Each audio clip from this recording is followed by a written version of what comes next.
దేవర ముంగిట నువ్వెంత సైడ్ ఇస్తున్న బడా సినిమాలు. జూనియర్ ఎన్టీఆర్ హీరోగా కొరటాల శివ దర్శకత్వంలో రూపొందుతోన్న చిత్రం దేవర సెప్టెంబర్ 27న విడుదల కానున్న ఈ మూవీపై భారీ అంచనాలు ఉన్నాయి. రికార్డ్ ఓపెనింగ్స్ రాబట్టడమే కాకుండా పాజిటివ్ టాక్ వస్తే లాంగ్ రన్లో సంచలన వసూళ్లు రాబట్టే అవకాశం ఉంది. అందుకు తగ్గట్టే ప్రస్తుతం దేవరకు అన్నీ కలిసొస్తున్నాయి. దేవర విడుదలవుతున్న వారంలో ఇంత భారీ సినిమాలేవి విడుదల కావడం లేదు. కార్తీ నటిస్తున్న తమిళ చిత్రం మెయ్య జగన్ సెప్టెంబర్ 27న విడుదలవుతున్నప్పటికీ అది పాన్ ఇండియా మూవీ దేవరపై పెద్దగా ప్రభావం చూపే అవకాశం లేదు.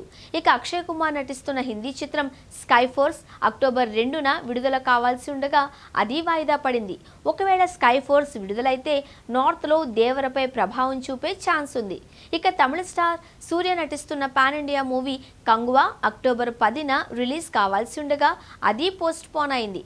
అక్టోబర్ 10న రజనీకాంత్ వేటయాను కూడా విడుదల కానుంది. ఒకవేళ కంగువా వాయిదా పడకపోతే ఈ రెండు సినిమాల వల్ల తమిళనాట దేవరికి లాంగ్ రన్లో థియేటర్లే ఉండేవి కాదు. తెలుగు రాష్ట్రాలతో పాటు నార్త్లోనూ ఎంతో కొంత ప్రభావం ఉండేది. మొత్తానికి హిందీ చిత్రం స్కై ఫోర్స్, తమిళ చిత్రం కంగువా వాయిదా పడడం దేవర వంటి పాన్ ఇండియా మూవీకి గుడ్ న్యూస్ అని చెప్పాలి. పాజిటివ్ టాక్ వస్తే కావాల్సినన్ని థియేటర్లు దొరికి బాక్స్ ఆఫీస్ దగ్గర వండర్స్ చేసే అవకాశం ఉంటుంది.